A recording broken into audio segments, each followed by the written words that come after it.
म्हणजे मूलभूत समस्येमध्येच अजून आपण जखडलेलो आहोत असं तुम्हाला म्हणायचं. तर धारूरच्या तुमच्या आकलनानुसार प्रमुख समस्या कोणत्या आहेत? ती योजनेचा प्रस्ताव प्रथमतः कोणी सादर केला? पहिल्या योजनेचा निधी किती होता? धारूरच्या विकासाची तुमची ब्लूप्रिंट काय किंवा मार्केट का वाढत नाही? नगराध्यक्ष काय महत्वाची भूमिका बजावतो? स्टुडिओ 9 मीडियाच्या या मुलाखतीच्या कार्यक्रमामध्ये आपल्या सर्वांचं स्वागत आहे. मी अमोल जगताप या ठिकाणी या मुलाखतीच्या कार्यक्रमामध्ये मुलाखत घेण्याचं काम करणार आहे.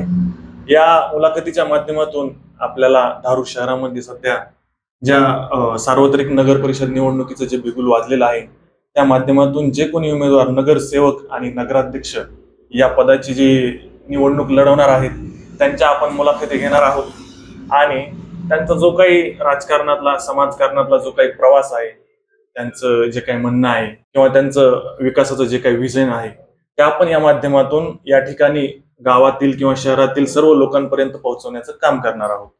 तर या पहिल्याच सत्रामध्ये या ठिकाणी आपल्याला जे उमेदवार मिळालेले आहेत त्यांना राजकारणाचा कोणताही वारसा नसताना त्यांनी या ठिकाणी एक समाजसेवक म्हणून काम चालू केलं.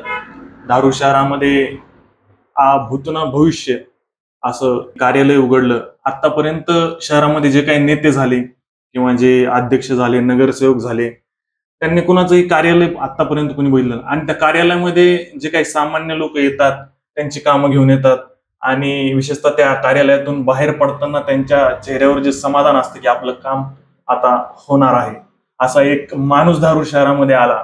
किंवा त्यांनी कधीही स्वप्न बघितलं नसेल की मी नगराध्यक्ष पदाची निवडणूक लढवेल, परंतु आज ते या ठिकाणी नगराध्यक्ष पदाचे एक प्रबळ दावेदार म्हणून समोर आलेले आहेत. लोकांनी त्यांना अनेक वेळा अध्यक्ष म्हणून या ठिकाणी उपहासात्मक हाका मारल्या, ज्यांना टोमणे मारले गेले आणि ज्यावेळेस ते या ठिकाणी त्यांनी 3 वर्षापूर्वी ठरवलं की आपण या ठिकाणी अध्यक्ष पदाची निवडणूक लढवणार आहोत त्यावेळेस लोकांना नक्कीच हे पचनी पडणार नव्हतं जे काही प्रस्थापित लोक होती, परंतु त्यांनी आपल्या कामाच्या माध्यमातून, आपल्या विजनच्या माध्यमातून किंवा लोकांना एक आश्वासक चेहरा म्हणून त्यांनी या ठिकाणी धारूर शहरामध्ये ज्या काही सरकारच्या स्कीम असतात किंवा सरकारच्या योजना असतात त्या योजना एका पात्र व्यक्तीपर्यंत पोहोचवण्याचं काम आज त्यांच्या माध्यमातून या ठिकाणी होत आहे. आणि त्यांनी एक स्वतःला आज धारूरच्या नगर परिषद निवडणुकीमध्ये नगराध्यक्ष म्हणून स्वतःला या ठिकाणी त्यांनी दावेदार या ठिकाणी साबित केलेला आहे. नमस्कार, आपल्यासोबत आहेत आज याचे प्रथम उमेदवार सुरेश अण्णा गवळी. स्वागत आहे तुमचे या सत्रामध्ये. तर अण्णा, एक सुरुवातीला प्रश्न तुमचा, तुम्ही समाजसेवक म्हणून या ठिकाणी शहरामध्ये तुमच्या कामाला सुरुवात केली, पण तुम्हाला असा एक कोणती गोष्ट वाटली किंवा कोणत्या गोष्टीने तुम्हाला फोर्स केला की आपण पण राजकारणात जायला पाहिजे आणि राजकारणातून या ठिकाणी समाजकारण करायला पाहिजे? सर्वप्रथम मी आजही समाजसेवकच आहे आणि समाजसेवा आणि राजकारण दोन्ही वेगवेगळे कतही नाहीत. परंतु आपण काय केलंय की राजकारण आणि समाजकारण हे दोन्ही वेगवेगळं आहे असं जाणीवपूर्वक सर्वांच्या मनावर ठसावून दिलेलं आहे. राजकारण आणि समाजकारण एकच आहे. ज्यांच्या मनात सेवेचा भाव आहे, ज्यांना आपल्याच लोकांची सेवा करायची आहे, त्या लोकांनी केलेलं काम म्हणजे समाजकारण आणि राजकारण दोन्ही एकत्रच असतं. म्हणून आपल्या प्रश्नाचं उत्तर आहे की मी आजही समाजसेवाच करत आहे. जेव्हा तुम्ही प्रथमतः ज्या ठिकाणी आता एक मागचं तुम्हाला काही राजकीय पार्श्वभूमी काहीच नाही, तुम्ही एखाद्या अगोदर कधी एखादी निवडणूक पण लढवलेली नाही, ज्यावेळेस तुम्ही ह्या ठिकाणी राजकारणाची सुरुवात करत होतात, प्रथमतः आपल्याला ज्यावेळेस आपण म्हणतो की आता मी राजकारणात जाणार आहे, निवडणूक लढणार आहे, त्यावेळेस आपल्याला घरच्याचा पाठिंबा खूप महत्वाचा असतो. तर तुम्ही घरच्यांना कसं तुमचा पाठिंबा होता? घरच्यांना कसं कन्व्हिन्स केलं तुम्ही याच्यासाठी की मी आता फुल टाइम राजकारण करणार आहे किंवा समाजकारण करणार आहे? नाही, कसं माहितीये का, ज्यावेळेस आपल्याला सेवेच्या क्षेत्रात यायचंय का त्यावेळेस आपल्या गरजा, आपलं जीवन कुठेतरी आपल्याला ज्यावेळेस असं वाटलं की आता आपण वैयक्तिक स्वतःसाठी जीवन जगायचं थांबवायला पाहिजे आणि ज्या लोकांनी आपलं जीवन जगण्यासाठी आजपर्यंत मदत केलेली आहे तर त्यांचा परतावा म्हणून आपण अशा लोकांची किंवा आपल्याच लोकांची सेवा करायला पाहिजे असं मी पूर्णतः संकल्प करून या क्षेत्रात आलेलो आहे. माझं वैयक्तिक जीवन संपल्यानंतर वयाच्या जवळपास 45व्या वर्षी मी या क्षेत्रामध्ये पदार्पण केलेलं आहे. म्हणजे घरच्याच्या पूर्ण पाठिंब्यानिशीच तुम्ही हा निर्णय घेतला? बिलकुल आमच्या घरच्यांचा पाठिंबा म्हणजे खूप मोठा पाठिंबा आहे की तुम्ही 100% समाजसेवाच करा. इव्हन आम्हाला तर घरच्यांना असं सांगितलेलं आहे की ज्या क्षेत्रात तुम्ही चाललात त्या क्षेत्रातून जर तुम्हाला अर्थप्राप्ती करायची असेल तर तुम्ही नक्कीच ह्या क्षेत्रात जाऊ नका, अशा प्रकारचा विचार आमच्या घरच्यांचा आहे आणि मला घरातून सर्वांचाच ह्या कामासाठी पाठिंबा आहे. धारूरच्या राजकारणामध्ये अनेक नगरसेवक झाले, अनेक नगराध्यक्ष झाले. त्यांची जी कामाची पद्धत होती किंवा त्यांचं जे काही काम चालू होतं त्यामध्ये तुम्हाला अशी कोणती उणीव वाटली की तुम्हाला वाटलं की नाही, हे नगराध्यक्ष पदासाठी योग्य उमेदवार नाहीत, आपण त्या पदासाठी योग्य उमेदवार आहोत आणि आपण त्याच्यावर दावेदारी केली पाहिजे, अशी कोणती तुम्हाला उणीव वाटली? त्याच्यात उणीव जर म्हटलं तर आपल्याकडं एक उणीव नाहीये. हे शहराकडे ज्यावेळेस तुम्ही एक चांगल्या नजरेनं किंवा विश्लेषक म्हणून पाहता त्यावेळेस तुमच्या असं पक्क लक्षात येईल की या शहरामध्ये 100% उणीव असल्यासारखंच आहे. कारण आपण 100% कसं म्हणा, कारण त्यांचाही काही कार्यकाळ त्यांनी समजा सत्ता गाजवलेली, काही ना काहीतरी कामं केलेली असतील, त्यांना लोकांनी एवढं निवडून दिले, बहुमतानं त्यांना एक मतं दिलेली आहेत, त्यांना त्या खुर्चीवर बसवलेलं आहे, काही ना काही काम बघून त्यांनी दिलं असेल. बरोबर आहे, पण एक गोष्ट लक्षात ठेवा, आज आपण 21व्या शतकात आहोत आणि आजचं युग किती पुढे गेलेलं आहे हे आपण बाहेर पाहिल्यानंतर कळतं. आणि ज्या ज्या कोणी या नगरपालिकेच्या माध्यमातून समाजकारणाच्या राजकारणाच्या माध्यमातून सत्तेत राहिले किंवा त्यांनी या शहरावर प्रभुत्व मिळवलं, या शहराचा कारभार पाहिला, त्या लोकांनी आज 25,000 लोकांना केवळ आणि केवळ नाली, पाणी आणि लाईट या समस्येमध्ये गुंतवून ठेवलेलं आहे. मग आपण जर आज 21व्या शतकामध्ये पाणी आणि नाली, स्वच्छता या विषयात जर गुंतलेलो असतो तर असं कधीच म्हणता येणार नाही की यांनी काहीतरी काम केलेलं आहे म्हणून. समस्येमध्येच अजून आपण जखडलेलो आहोत असं तुम्हाला म्हणायचं, तर पुढचे स्वप्न बघायचे कधी? कसं असतंय, आपण वैयक्तिक जीवनामध्ये पाहतो की जर आपलं पहिलं स्वप्न असतंय घर पूर्ण झाल्यानंतर आपण विचार करतो की आता आपण गाडी घेऊया, गाडी घेतल्यानंतर असा विचार करतो की आता आपण पुण्याला एक घर घ्यायला पाहिजे, त्याच्यानंतर असा विचार करतो की आपण आता विदेशात जाऊन राहायला पाहिजे. जर आपली सुरुवातीचं स्वप्न घर हेच पूर्ण झालं नाही तर नक्कीच कोणीच दुसरं स्वप्न पाहणार नाही. आणि आपल्या धारूर शहरातील लोकांनी दुसरं स्वप्नच पाहू नये याचं नियोजन प्रस्थापित राजकीय लोकांनी केलं आहे असं मला वाटतंय. कोणत्या गोष्टी? कारण तुम्हाला बेसिक समस्या, मूलभूत गरजेच्या बाहेरच जाऊ दिलं नाही.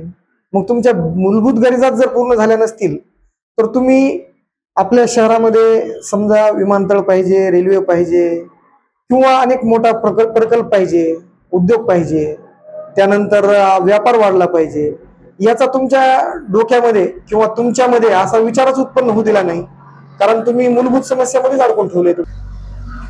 धारूरच्या तुमच्या आकलनानुसार प्रमुख समस्या कोणत्या आहेत? धारूर शहरामध्ये प्रमुख समस्या पाण्याची होती, परंतु ती किल्ले धारूरकरांनी, लक्षात घ्या मी काय म्हणतोय, किल्ले धारूरकरांनी आम्ही सर्वांनी मिळून 1,500 लोकांच्या सहीनं त्या पाणी समस्याबाबत निवेदन दिलं आणि तत्कालीन जिल्हाधिकारी मॅडम होत्या दीपा मुधोळ मॅडम, त्यांनी त्या जे काही निवेदन होतं त्याची गंभीरतेने दखल घेतली.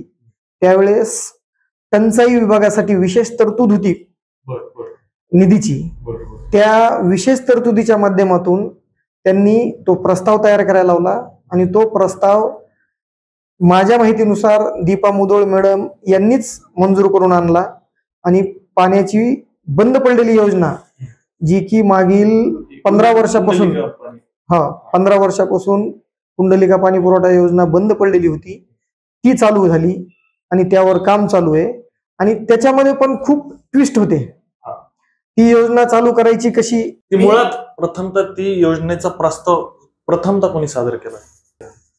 त्या योजनेचा प्रथमतः प्रस्ताव मला वाटते 2011-12 काहीतरी 11-12 दाखल झाला होता.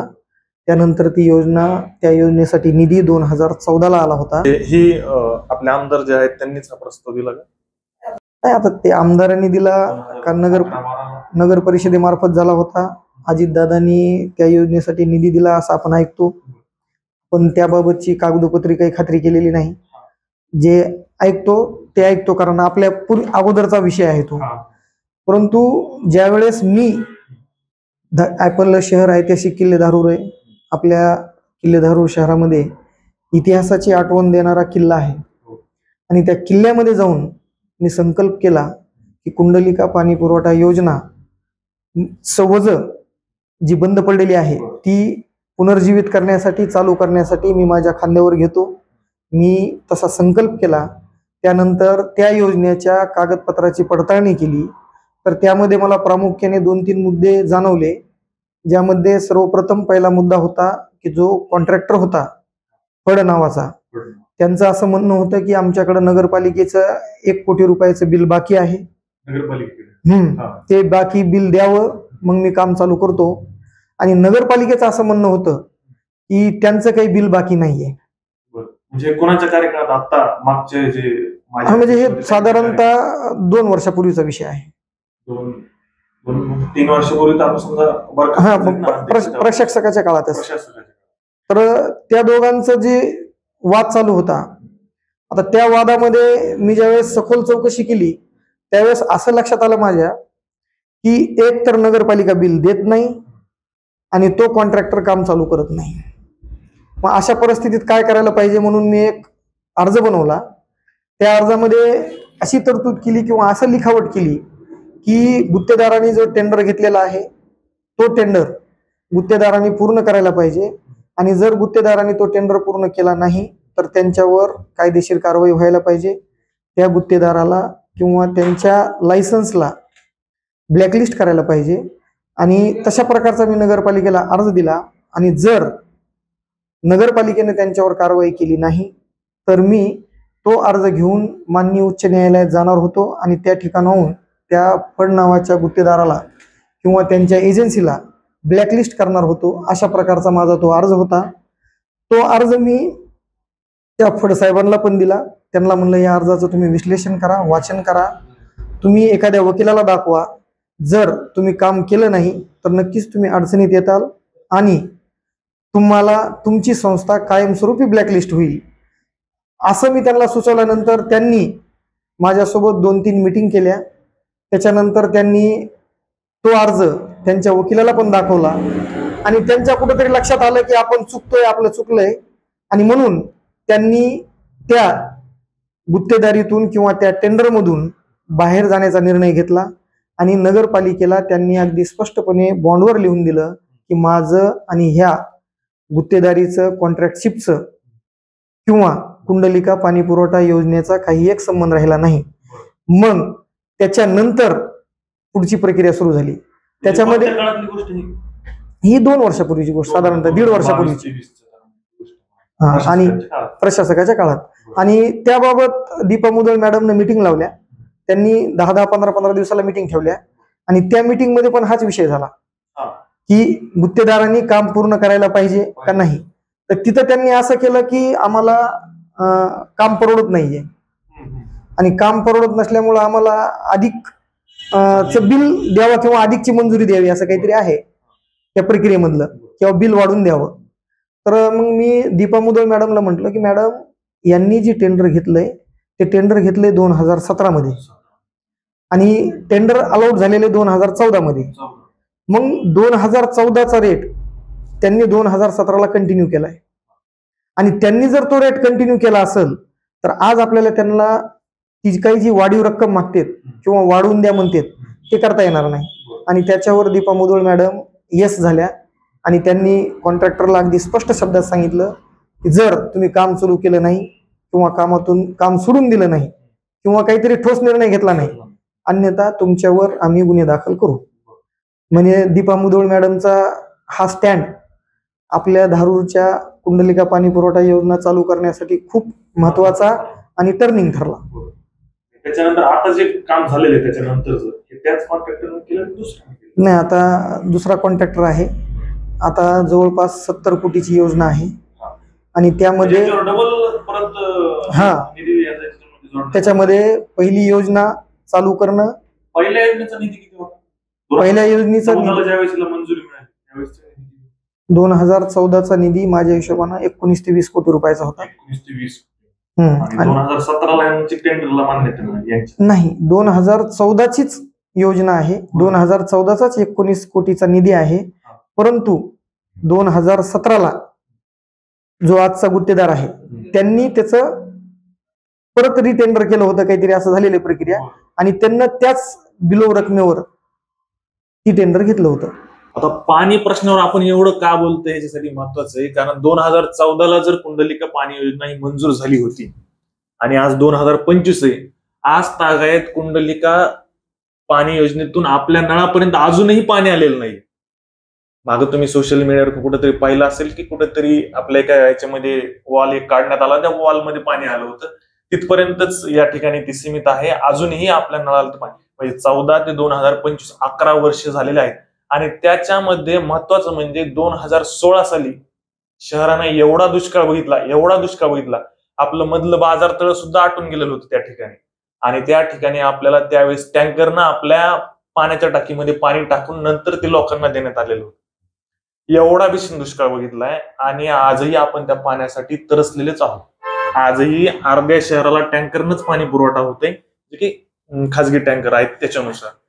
आणि ह्याच्यामुळे आपण ह्याच्यावर सविस्तर जाणून घेतोय की नेमकं ह्याच्यामध्ये काय एवढं झालं होतं की त्याला 11-12 वर्ष आज लागतायत आणि तरी आपल्या नळाला अजून त्या कुंडलिका पाणी योजनेचं पाणी आलेलं नाही. तर काय एवढी प्रोसेस का लागली 2014 ते 2025? त्याच्यामध्ये काय अडथळे एवढे आले? याच्यामध्ये वैयक्तिक स्वार्थ आणि कसं जे होते किंवा प्रशासक होते किंवा अजून कोणी नाही, ह्याच्यामध्ये तर अगदी स्पष्टपणे नगरपालिकेने माझ्याकडे लिहून पण दिलेलं आहे की या योजनेबाबत काही अर्ज फाटे झाले, त्याच्यानंतर काही प्रशासकीय यंत्रणेमध्ये ही योजना अडकवण्याचा प्रयत्न केला आणि त्यामुळे विलंब झाला. आणि ज्यांनी कोणी त्या काळामध्ये जी कोणी सत्तेत होते त्यांचं प्रथम कर्तव्य होतं की त्यांनी ही योजना पूर्ण करून घ्यायला पाहिजे होती, तर तसं केलं नाही. या उलट कोणीही जर एखादा राजकीय व्यक्ती एखाद्या योजनेबाबत अर्ज देत असेल, एखादी योजना अडवण्याचा प्रयत्न करत असेल, तर त्याचा शुद्ध हेतू आहे हे कधीच आपण समजायचं नाही. कारण जर त्यांना ती योजना पूर्ण करायची असेल तर ते स्वतः त्या योजनेच्या कामावर लक्ष देऊन ती योजना चांगल्या प्रतीची योग्य पद्धतीनं कशी पूर्ण होईल यासाठी प्रयत्न करतील किंवा केला पाहिजे. ज्यावेळेस आडवाआडवी झाली तर आपण असं समजायचं की वैयक्तिक स्वार्थ आहे आणि त्या वैयक्तिक स्वार्थातून सदरची योजना अडवलेली आहे. नेमकं कोणी अडवलं? आता धारूरकरांना सर्वांना माहिती आहे, त्या विषयावर खूप चर्चा झाल्यात, त्या विषयाचं सगळ्यांना आकलन आहे आणि इतरावर दोष आरोप करत बसण्यापेक्षा मी सहज ज्यावेळेस ह्या क्षेत्रात आलो, त्या क्षेत्रात आल्यानंतर सर्वप्रथम एक माझं कर्तव्य म्हणून मी या योजनेकडे पाहिलं, त्या योजनेचं मी ओझं संकल्प करून उचललंय आणि मला आनंद होतोय की ती योजना सुरू झाली आहे. त्या योजनेचं पाणी पण आपल्या इथपर्यंत आलेलं आहे, पाण्याच्या टाकीत पडलेलं आहे. ती योजना जुनी आहे आणि अजून एक मोठ्या क्षमतेची नवीन योजना होणार आहे आपल्याला. म्हणजे उपडीहून आपल्याला दोन योजना मंजूर आहेत. 2 योजनेचं पाणी येणार आहे. आणि विशेष बाब म्हणून मी तुम्हाला अजून सांगतो की माननीय पालकमंत्री अजितदादा पवार यांनी मी दिलेल्या अर्जावर धनेगाव पाणी पुरवठा योजना पुनर्जीवित करण्यासाठी पत्र माननीय जिल्हाधिकारी हो, आपल्याला धनेगावचं जे पाणी येतंय त्या पाण्याचं किंवा त्या योजनेचं मी स्वतः जाऊन पाहणी केली. त्या पाहणीत असं दिसून आलं की सदरची योजना थोडंसं काम केलं किंवा थोडेसे पैसा खर्च केला तर ती आपल्याला 30 ते 40 वर्ष पाणी पुरवठा करू शकते. म्हणून आम्ही माननीय पालकमंत्री अजितदादा पवार यांना निवेदन दिलं. त्याच्या अगोदरही निवेदन दिलं होतं की ही योजना पुनर्जीवित करावी म्हणून. त्याच्यासाठी मुंबईमध्ये आपल्याकडे 4 ते 5 कोटी रुपयाची मागणी केलेली फाईल पडून आहे आणि असं असतानाही अजितदादाला निवेदन दिलं. मग अजितदादानं माननीय जिल्हाधिकारी यांना पत्र दिलेलं आहे की सदरच्या योजनेचं पुनर्निरीक्षण करून त्या योजनेला पुनर्जीवित करता येतं का ते पाहू. आता सध्या वर्तमानामध्ये धरणात खूप पाणी, बरोबर आहे, तरी आता महिनाभर या ठिकाणी वाट पाहावं लागते पाण्याची. तर ह्याचं काय मूळ कारण काय आहे? का अधिकाऱ्यांचा हलगर्जीपणा किंवा कर्मचाऱ्यांचा हलगर्जीपणा, नेमकं काय प्रॉब्लेम आहे तिथं? हे पहा, मी तुम्हाला सुरुवातीलाही सांगितलं, तुम्ही त्याच्याकडं व्यवस्थित लक्ष दिलं नाही.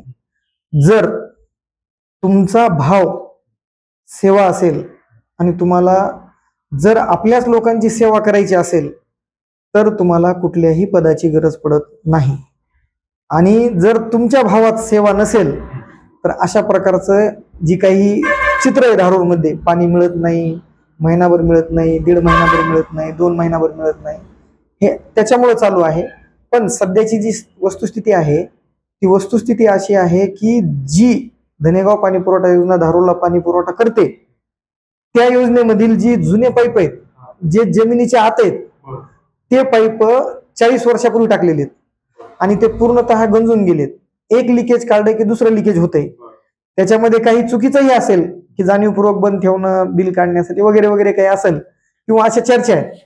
परंतु सत्यस्थिती अशी आहे की ती जुनी झाल्यामुळं, गंजलेली असल्यामुळं ती योजना वारंवार लिकेज होत आहे आणि त्यामुळे पाणी पुरवठ्यास विलंब होत आहे. पुनरुज्जीवित करण्यासाठी तुम्ही जे म्हणलं पालकमंत्री, हा दिलाय, अर्ज दिलाय, पालकमंत्र्यांनी दिलाय. आणि विशेष म्हणलं ना, माझा अर्ज आहे, मी कुठलीही गोष्ट पुराव्याशिवाय बोलत नाही. जी जी काही कामं आम्ही केलेत त्या प्रत्येकाचा पुरावा आम्ही ठेवण्याचा प्रयत्न केलेला आहे. आणि नवीन एक पर्यायी व्यवस्था म्हणून आपल्या किल्ल्याच्या मागे जो डॅम आहे तिथून एक पाईपलाईन आणलेली आहे.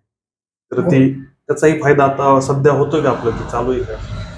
ती चालू आहे आणि ती पण तत्कालीन जिल्हाधिकारी दीपा मुधोळ मॅडम यांनीच दिलेली आहे किंवा त्यासाठी त्यांनीही प्रयत्न केलेला आहे.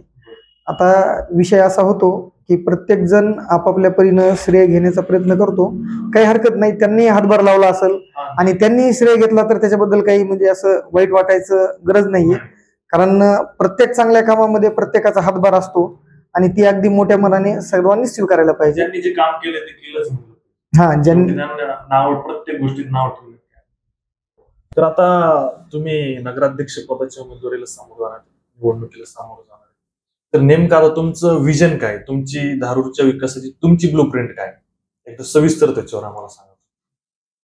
किल्ले धारूर शहर, मी सर्वप्रथम ज्यावेळेस ह्या समाजसेवेत आलो, मी किल्ले धारूर शहरातील पूर्ण धारूर शहरातील नागरिकांना भेटण्याचा प्रयत्न केला. मी डोर टू डोर कॅम्पेन राबवलं.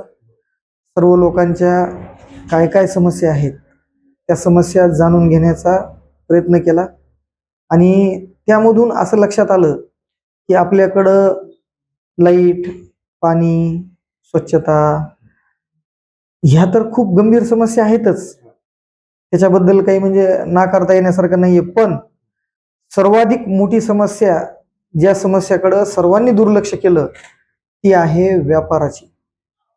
आणि आपल्या धारूर शहरात व्यापार नसल्यामुळं आपल्या शहरातून जे काही व्यापारी स्थलांतरित झालेत आणि होत आहेत, तो एक गंभीर चिंतेचा विषय आहे. आणि तो विषय, त्याच्यानंतर शिक्षणाचा विषय, त्याच्यानंतर आरोग्यविषय, सुविधेचा विषय, जर आपण असा विषयांचा पाढा वाचला. व्यापाराचा विषय आपण पकडू. व्यापारामध्ये तुम्हाला कळतं का स्थलांतरित होत आहे किंवा मार्केट का वाढत नाही? मार्केट का वाढत नाही? धारूरचं मार्केट न वाढण्याचं काय कारण? त्याचं कारण असं आहे की एखादं शहर नैसर्गिकरित्या किंवा आपण भौगोलिकदृष्ट्या अडचणीचं आहे किंवा अडवळणी पडलेलं शहर आपण ज्याला म्हणतो, तशा प्रकारचं ज्यावेळेस एखादं शहर असतं तर त्या शहराला व्यापारामध्ये स्टेबल, स्थिरता ठेवण्यासाठी राजकीय शक्तीचा वापर होत असतो.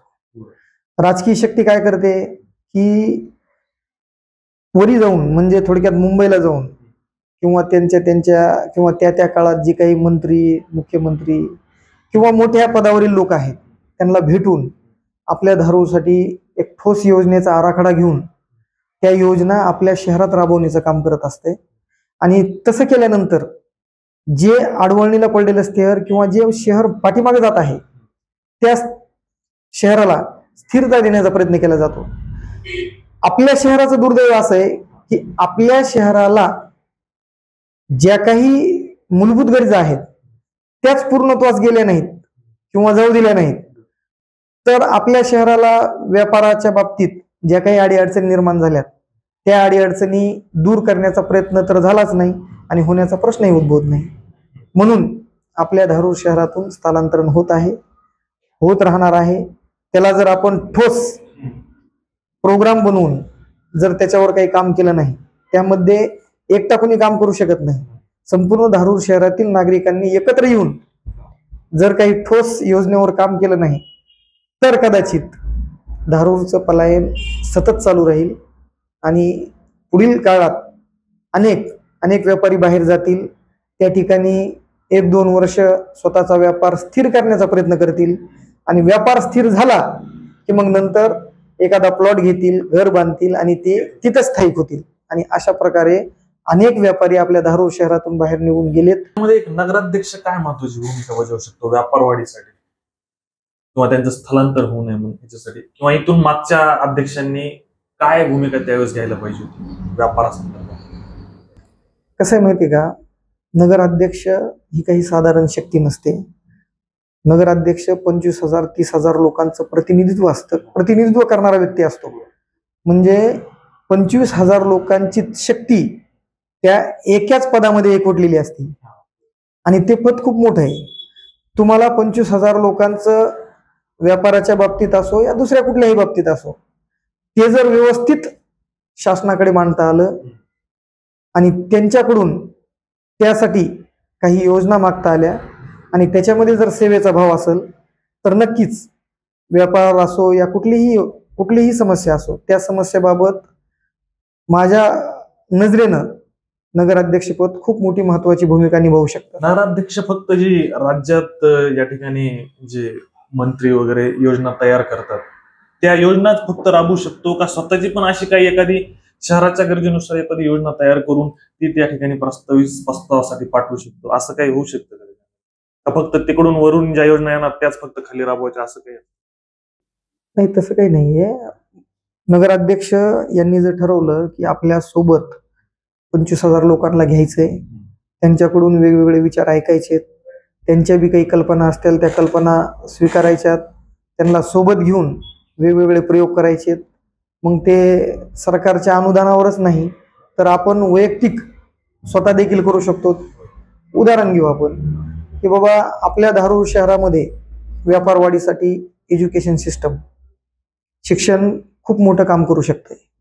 मग जर त्यांनी एक सक्षम लोकांचा गट तयार केला आणि त्या लोकांना सांगितलं की बाबा आपण एज्युकेशन सिस्टमवर काम करू, त्या एज्युकेशन सिस्टम मधून आपल्याला काहीच कमवायचं नाही, आपल्या शहरासाठी आपण एक असं चांगलं स्ट्रक्चर उभा करू आणि तुम्ही थोडी थोडी शक्ती लावा, मी पण काही लावतो, असं मिळून जर एखाद्या गटाच्या माध्यमातून चांगली एज्युकेशन सिस्टम तयार करता आली, जसं इंग्रजी शाळा असतील, कोचिंग क्लासेस असतील, लातूरच्या धर्तीवर एक चांगल्या प्रकारचं समजा एज्युकेशन सिस्टम असेल, तसं जर उभा केलं आणि त्या माध्यमातून आपल्या शहरामध्ये जर 40,000, 50,000, 25,000 विद्यार्थी येऊन शिकायला लागले तर नक्कीच व्यापार वाढीस मदत होईल. शिक्षण आणि व्यापार समजा संलग्न गोष्टी. बिलकुल. आज तुम्ही लातूरकडे पहा, लातूरमध्ये एक माझ्या माहितीनुसार 400 ते 500 हॉस्टेल आहेत आणि त्या हॉस्टेलमध्ये 100 ते 150 विद्यार्थी पर हॉस्टेलमध्ये आहेत. त्यांच्याकडे काम करणारा स्टाफ 15 ते 20-30 लोकांचा आहे आणि मग ह्याच्यातून दळणवळण वाढणार नाही का? आणि त्या दळणवळणाच्या माध्यमातून आपला व्यापार वाढणार नाही का? शिक्षण झालं, व्यापार झाला, आता आरोग्यासंबंधी काय तुमचं विजन?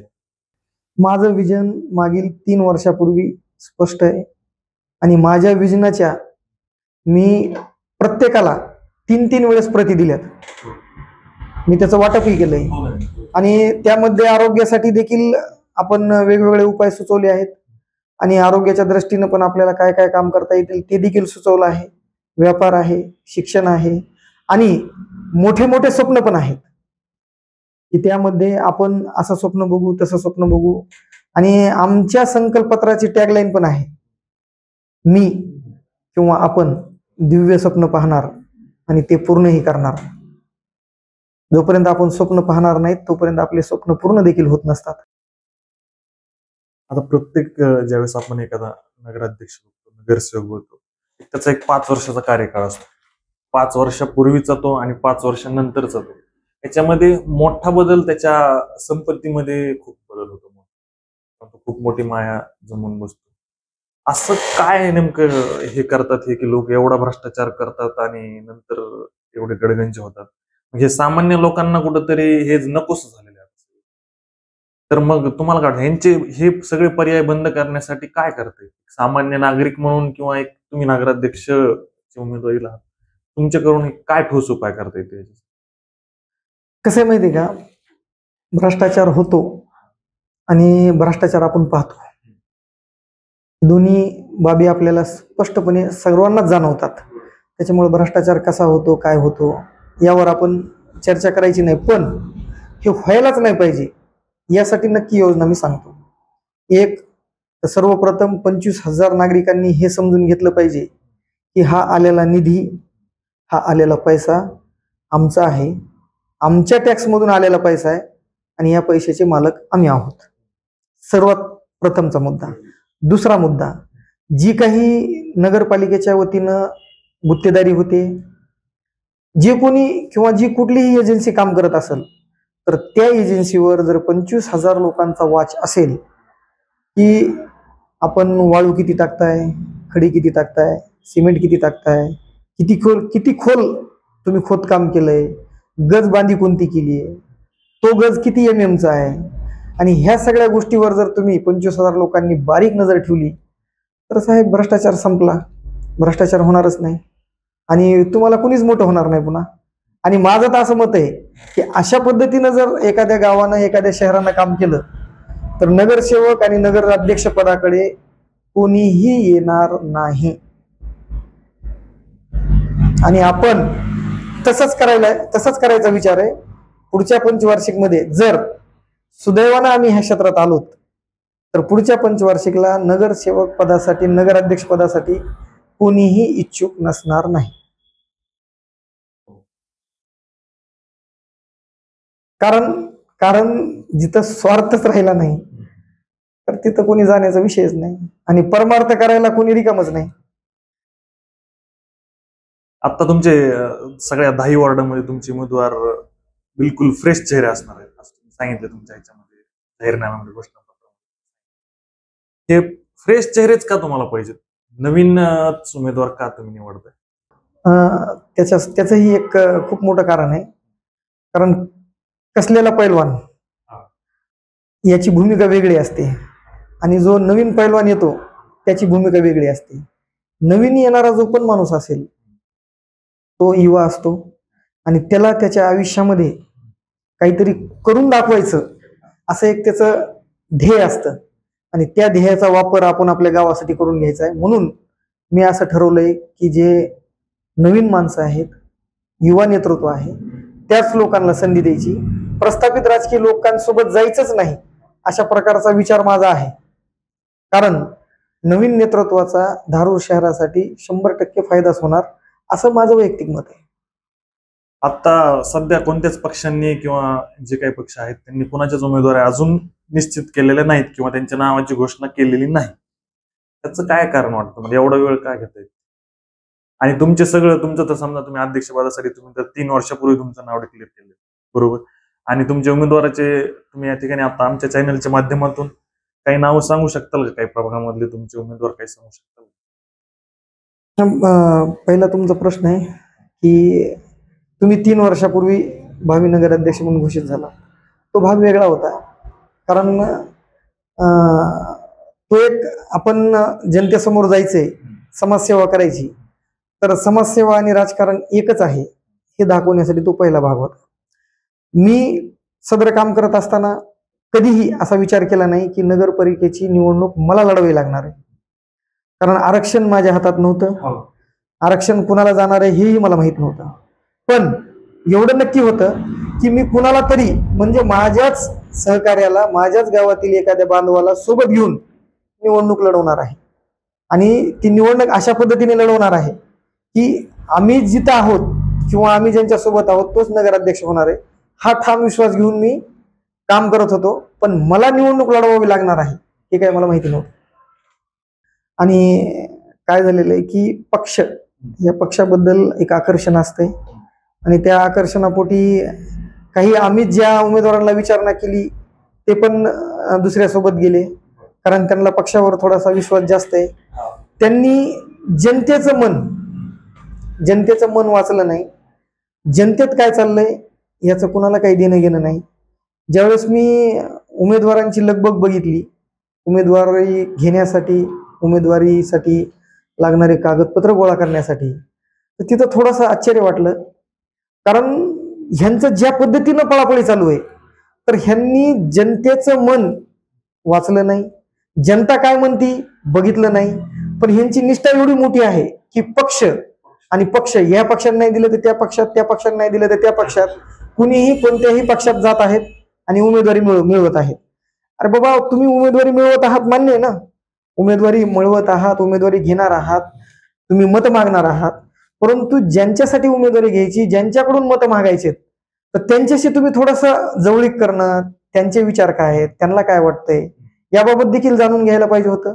आम्ही 1, 2, 4, 8 दिवस लाऊडस्पीकर मध्ये अनाउन्सिंग केली की आपण उमेदवार सुचवा, आपल्यासाठी उमेदवार सुचवा आणि आपल्यातला उमेदवार सुचवा, पक्षातला नव्हे. कारण ह्या पक्षाने उमेदवार द्यायचा, त्या पक्षाने उमेदवार द्यायचा आणि मग त्या पक्षाने उमेदवार द्यायचा आणि त्याच्यापैकीच आपण एक निवडायचा. थोडक्यात ही पक्षाची हुकुमशाही आहे किंवा त्यांनी लादलेला उमेदवारच आपण निवडायचा. तर ह्याच्यात बदल झाला पाहिजे. उमेदवार हा आपल्यासाठी काम करणारा पाहिजे, उमेदवार हा आपण चॉईस केला पाहिजे, उमेदवार हा आपण निवडला पाहिजे. कोणत्या तरी पक्षाने दिलाय किंवा आपल्याला पर्याय नाही म्हणून आपण उमेदवार निवडायला नाही पाहिजे. आणि तसं जर तुम्ही उमेदवार निवडला तर तो तुमच्यासाठी काम करणार नाही, तो पक्षासाठी काम करणार, पक्षाच्या नेतृत्वासाठी काम करणार आणि पक्षाच्या संघटनेसाठी काम करणार. आणि तो हे काम करत असताना त्याला तुमच्यासाठी काम करायसाठी वेळ मिळणार नाही आणि तो तुमच्यासाठी काम करणार नाही. परत 5 वर्षांनी तुमच्याकडे तो मत मागायला येईल. मध्यंतरीचा काळ हा पक्षासाठी, संघटनेसाठी, नेत्यासाठी असेल. त्यामुळे तुम्ही उमेदवार निवडताना स्वतः उमेदवार ठरवायला पाहिजे, असं मी किल्ले धारूरकरांना स्पष्ट आवाहन केलं होतं. त्या आव्हानातून मला काही नावही आले, सकारात्मक प्रतिसादही मिळाला. परंतु मला असं वाटतंय की आपला उमेदवार आपणच निवडणं ही खूप चांगली आणि आपल्यासाठी काम करण्यासाठी किंवा आपल्यासाठी काम करायला लावण्यासाठी खूप चांगलं विचार आहे. त्या विचारावर सर्वांनी काम करायला पाहिजे. पक्षीय राजकारण जास्त समजा, लोकांचा जास्त विश्वास पक्षीय जे उमेदवार येतात पक्षाकडून दिलेले त्यांच्यावरती जास्त उमेदवार, अपक्ष उमेदवाराकडे थोडं बघण्याचा दृष्टिकोन त्यांचा वेगळाच असतो. त्याचं काय कारण आहे? नाही, त्याचं कारण कसं आहे, पक्ष संघटन असतं, पक्षाचा निधीही असतो. आणि दुसरी गोष्ट अशी असते की प्रत्येकाला असं वाटतं किंवा तसं असतं की एक पक्षाचं ठराविक मतदान आहे, तिथून मला पुढे जायचंय, मी एका पक्षाची उमेदवारी मिळवली. निधी असतो. हा, आणि प्रत्येक पक्ष साधारण एका नगरसेवकावर किती पैसे देतो? नाही, आता ते अंदाजे आता आपण जनतेलाच विचारायला पाहिजे आणि जनता त्याचं उत्तर चांगलं देऊ शकते. पण एक त्यांचं काय असेल ठराविक निधी, किती सांगतो की किती लिमिट पर्यंत तुम्ही पैसे खर्च? आयोगाची लिमिट खूप कमी आहे. आता सध्या मला वाटतं नगरसेवक पदासाठी 2.5 लाख रुपये आहे आणि नगराध्यक्ष पदासाठी 7.5 लाख रुपये आहे. आणि तुम्ही ज्यावेळेस एखादा नवीन माणूस ज्यावेळेस मला राजकारणात उतरायचंय किंवा मला राजकारणात पुढे काम करायचंय, त्याचं पहिली पायरी असते की तू एखादा एखादा पक्षाचा कार्यकर्ता, तिथून त्याचं तू पुढे चालू. तुम्ही तसं न करता तुम्ही डायरेक्ट आता अपक्ष लढताय आणि तुम्हाला समजा असं वाटलं तुम्ही अपक्षात लढायला पाहिजे, पक्षीय राजकारणात न जाता आजही तुम्ही ठाम आहात की मी अपक्षात लढणार. आता एखाद्या पक्षाने जर तुम्हाला उमेदवारी समजा म्हटलं की आमच्या चिन्हावरती लढा, तुम्ही घेता? 2 प्रश्न आहेत तुमचे. पहिल्या प्रश्नाचं उत्तर देतो की मी ठामपणे निवडणूक अपक्ष म्हणून लढवायचं का विचार करतो, कारण मला कसलीच भीती नाही. निवडणूक अपक्ष म्हणून कोणीच लढू शकत नाही अशा प्रकारची परिस्थिती आहे. का तर त्यांना हरण्याची भीती आहे. मला ह्याच्यामधून कसलीच भीती नाही, कारण हरलो तरी मला काही देणं घेणं नाही, जिंकलो तरी मला काही देणं घेणं नाही. मी इथं आलेलो सेवा करायला, आजही मी सेवा करतोय, उद्याही सेवा करत राहील. त्याच्यामुळे मी किंवा मला भीती नाही.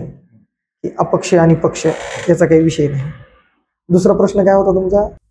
दुसरा प्रश्न हे होता की एक कार्यकर्ता जो हे असतो की तो पहिल्यांदा पक्षात राजकारणात सुरुवात करतो. राजकारण काय असतं आणि समाजकारण काय असतं ही आपल्या इथल्या लोकांना समजलंच नाही. समाजकारण म्हणजेच राजकारण असतं आणि समाजकारण करण्याच्या जी माझी इच्छा आहे त्या इच्छेनं मला इथपर्यंत आणलंय किंवा मी डायरेक्ट नगराध्यक्षपदाची निवडणूक लढवू शकतो ती माझ्या समाजकारणाच्या माध्यमातून. दुर्दैवानं आपल्या शहरात समाजकारण तुरळक लोक करतात, नाही म्हणणार नाही, राजकारणातही आहेत आणि ते करतात, परंतु त्यांनी त्यांच्या काही मर्यादा असतील त्या मर्यादित करतात. कारण समाजकारण करत असताना प्रत्येकाला मर्यादा असतात. समाजकारण वैयक्तिक जीवनातून केलं जातं, वैयक्तिक आर्थिक गणितातून केलं जातं आणि राजकारण तुमच्या आमच्या सर्वांच्या पैशावर केलं जातं. त्याच्यामुळं इथं मर्यादा राहत नाही, तिथं जरूरच मर्यादा आहे. आतापर्यंतच्या समजा जे काही नगरसेवक झाले त्याच्यात आवडतं तुमचं नगरसेवक धारूर मधला एखादा? नाही बघा, नगरसेवक आणि गुत्तेदारी जर ह्यांचा संबंध आला नाही तर जवळपास ते खूप चांगलं आहे असं म्हणायला हरकत नाही. पण याच्यातही खूप चांगलं काम करणारे किंवा इतरांसाठी स्वतः काम करणारे असे पण काही जण आहेत. आता तुम्ही एकच नाव विचारतात पण तसे धारूरमध्ये 2-3 चेहरे मला वाटते आहे म्हणून. किंवा बाळासाहेब खामकर आहेत, त्याच्यानंतर नगरसेवकापैकी काही जण अजून बी आहेत की ज्यांना लोकांचं काम केलंय आणि केलंय तर केलंच म्हणावं लागेल. फक्त असं आहे की प्रत्येकाचा म्हणजे एक मर्यादित विषय नाहीये, अमर्यादित आहेत. याच्याबरोबर दुसऱ्या बरोबर तिसरं. पण ज्यांनी काही जणांचे कामं केलेत त्यांच्याकडून कौतुक होत आहे, नाव होत आहे. असे 2-4 व्यक्ती आहेत धारूरमध्ये. मतदारांना काय आव्हान करा, त्यांनी काय उमेदवारामध्ये काय बघून त्यांना मतदान? माझं किल्ले धारूर शहरातील मतदारांना आव्हान आहे की आपण येणाऱ्या काळामध्ये एक 500 ते 1000 कोटी रुपयाचा निधी ज्यांच्या ताब्यात देणार आहेत किंवा ते त्या निधीचं नियोजन करणार आहेत अशा लोक किंवा असे नगरसेवक नगराध्यक्ष निवडताना आपण आपल्या कुटुंबाचा म्हणजेच किल्ले धारूर शहराचा कारभार त्यांच्या हाती देणार आहोत. याबाबत सजगतेने विचारपूर्वक चांगल्या विचार घेऊन मतदान करायला पाहिजे की जेणेकरून आपलं कुटुंब आपलं शहर उद्ध्वस्त न होता नक्कीच भरभराटीच आणि आपल्या धारूर शहराचं उज्ज्वल भविष्य होईल याचा बारकाईने काळजीने विचार करून मतदान करायला पाहिजे. शेवटचं एक टास्क आहे म्हणतोय त्यांना, त्याच्यावरती 2-3 पक्षाचे या ठिकाणी नाव लिहिणार. तर तुम्हाला एक थोडस बाकीच सांगायचं हा पक्ष ह्याच्यामध्ये नगराध्यक्षाच्या संदर्भात हा पक्षाचा उमेदवार किती मतदान घेईल तुमच्या हाताने म्हणजे आकडेवारी आम्ही कुणाला दाखवणार नाही. ज्या वेळेस रिझल्ट लागतील, ज्यावेळेस निकाल लागतील त्यावेळेस आपण त्याच्यानुसार आकलन करणार आहोत की याच्यामध्ये कोण त्या निकालाच्या जवळपास गेले किंवा कोणाचा एकदम ऍक्युरेट त्या ठिकाणी निकाल आलेला. एक 2-3 नाव लिहि तुम्ही पक्ष. अलिपापा आपण या ठिकाणी अण्णाचं नाव टाकून बंद करून ठेवू.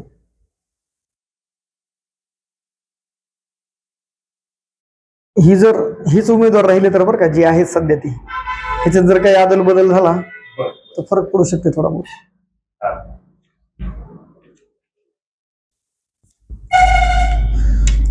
आज अतिशय छान गप्पा झाल्या. या ठिकाणी अपक्ष उमेदवार श्री सुरेश अण्णा गवळी या ठिकाणी आज आपल्या स्टुडिओमध्ये आले होते आणि त्यांच्याशी धारूरच्या विकासाविषयी त्यांचं जे व्हिजन होतं त्यांनी आपल्या समोर मांडलेलं आहे. आता तुम्ही धारूरचे एक सजग आणि जागरूक नागरिक म्हणून या ठिकाणी त्यांचा विचार करताल आणि अजूनही आम्ही तुम्हाला दुसऱ्याही उमेदवारांच्या मुलाखती दाखवणार आहोत आणि त्यामधून तुम्हाला या ठिकाणी धारूरच्या नगराध्यक्ष पदाची ही जी जबाबदारी आहे ती कोणावर द्यायची, कोण त्याला योग्य न्याय देऊ शकतो हे आपापल्या सद विवेक बुद्धीने या ठिकाणी तुम्हाला ठरवायचं आहे.